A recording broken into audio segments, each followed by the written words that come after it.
सर्व भिक्षू संघाला त्रिवार वंदन। तर आज जी पत्रकार परिषद आहे ती आपल्या छत्रपती संभाजीनगर येथे येत्या 10 जुलै पासून आयोजित करण्यात येत आहे। तर हे खरंच खूप चांगलं कार्य आहे जे की बुद्ध धम्माच्या प्रचार प्रसारासाठी आणि लोकांना नॉलेज मिळण्यासाठी खूप महत्त्वाचं आहे। जसं आताच एका पत्रकाराने विचारलं की रिबर्थ, आता ही कॉमन गोष्ट आहे की तथागत भगवान गौतम बुद्धाचा जो धम्म आहे तो बाबासाहेब आंबेडकरांनी बुद्ध आणि त्यांच्या धम्म या ग्रंथामध्ये सविस्कर सोप्या भाषेत लिहिलं आहे, मराठीत, हिंदीत, इंग्लिशमध्ये, की पुनर्जन्म कोणाचा व कशाचा। तरी देखील आपल्याला एक शोकांतिका आहे की आपण तो प्रश्न परत विचारतो की कशा प्रकारे पंचमहाभूत एकत्र येतात आणि कशा प्रकारे ते विलीन होऊन निसर्गात विलीन होऊन पुन्हा ते एकत्र येतात आणि पुन्हा कसा आपला रिबर्थ होतो।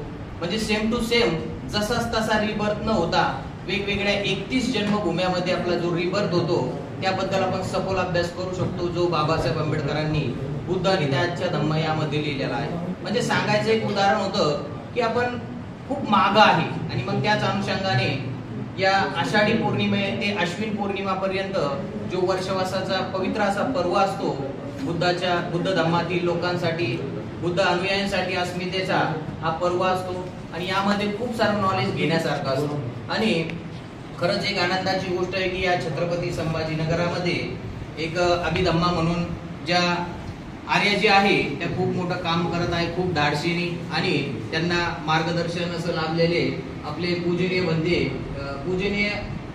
भदंत यश प्रज्ञाबोधी महाथेरो, तसेच आज आपल्याला लाभलेले यम सत्यपाल महाथेरो, की यांचं सर्व मार्गदर्शन असताना हा धम्माचा प्रचार आणि प्रसार होण्यासाठी खूप महत्वाचा आहे सध्याचा काळ।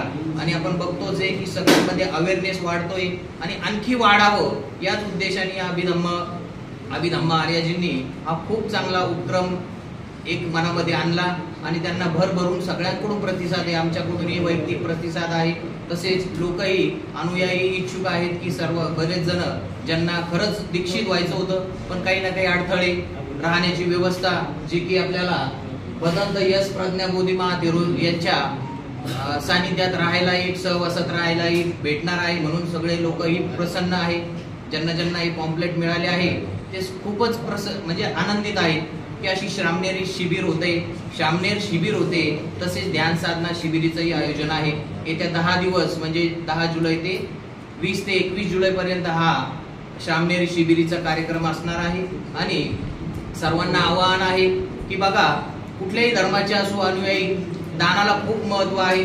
मिलिंद प्रश्न या पुस्तकातही दिलेला आहे की आपण दान म्हणजे दुःखाचा समुद्र जर पार करायचा असेल तर आपल्याला दानाची जहाजेचा सहारा घ्यावा लागतो एक प्रकारचं। म्हणून एक दान पारमिता म्हणून जे ते आपल्या आर्यजींना तसेच या कार्याला मदत करतील अशी एक अपेक्षा त्यांच्याकडून बाळगतो आणि त्यांच्या पुण्यासाठीच त्यांनी भरभरून प्रतिसाद दिला पाहिजे, दान पुण्य केलं पाहिजे, यथाशक्ती जसं होईल तसं, असं माझं एक मत मी माझं व्यक्त करतो। आणि काही पुनर्जन्माची संकल्पना आपण पुनर्जन्म कोणाचा, सर्वसामान्य माझा पुनर्जन्म होईल, सर्वांचा पुनर्जन्म असतो असं आपल्या बुद्ध धर्मात बाबासाहेब आंबेडकर लिहितात। पुनर्जन्म कोणाचा व कशाचा? मग बाबासाहेब आंबेडकर लिहितात की आपल्या शरीरामध्ये जी 4 महाभूते, पृथ्वी, आप, तेज आणि वायू आणि चित्ताची 5वी अवस्था, जेव्हा आपल्याला जाळलं जातं किंवा पुरलं जातं हे 4ही घटक निसर्गात विलीन होतात आणि 5वं आपले चित्ताची अवस्था म्हणजे पाप पुण्य, त्यानुसार हे 5 घटक 1 वर्षांनी, 2 वर्षांनी, 1000 वर्षांनी कधीतरी एकत्र येतात आपल्या केलेल्या कर्मानुसार। आणि मग तुमचा पशुमध्ये जन्म होऊ शकतो, प्रेत अवस्थेत, राक्षस अवस्थेत किंवा मनुष्य अवस्थेत, त्याच प्रकारे 6 प्रकारच्या देवता म्हणजे ईश्वर नव्हे तर ती मनुष्याची प्रगतशील अवस्था जी बुद्धिझम मध्ये त्रिपिटकात दिलेली आहे। तर अशा प्रकारचा पुनर्जन्म कोणाचा व कशाचा आपण पुस्तकात वाचलं तर सविस्कर आपल्याला समजते जे बाबासाहेबांनी लिहिलेलं आहे। आणखी काही प्रश्न? म्हणजे मला काय म्हणायचं, सर काय म्हणले की Buddha will take the rebirth in Japan, म्हणजे एवढं कसं सांगू शकतो? नाही, आपले बघा पुनर्जन्म आहे पण त्याचं वेगवेगळ्या व्याख्या आहे। पण ते काय म्हणतात की only Buddha will take a birth in Japan. बघा, आपण हिस्ट्री वाचल्यावर आपल्याला लक्षात येतं की हे बुद्धिझमचं जे की साहित्य आहे त्याला आपण त्रिपिटक म्हणतो, सुत्त पिटक, विनय पिटक आणि अभिधम्म पिटक। हे कुठल्या एका लेखकाने नाही लिहिलं, 499 अरंत भिक्षू आणि 500वे होते आनंद, जे अरंत झाल्यानंतर या 500 भिक्षूंनी ही तथागतांची वाणी संग्रहित करून गुरु शिष्य परंपरेनुसार आजपर्यंत ती स्वच्छ ठेवण्यात आलेली, निर्मळ ठेवण्यात आली आहे. ती त्या त्रिपिटकामध्येच दिलेलं आहे की पुनर्जन्म कसा काय असं.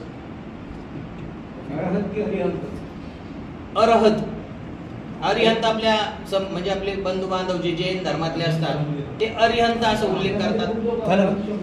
अरहत प्रोनाउन्सिएशन मध्ये थोडा फरक पडतो.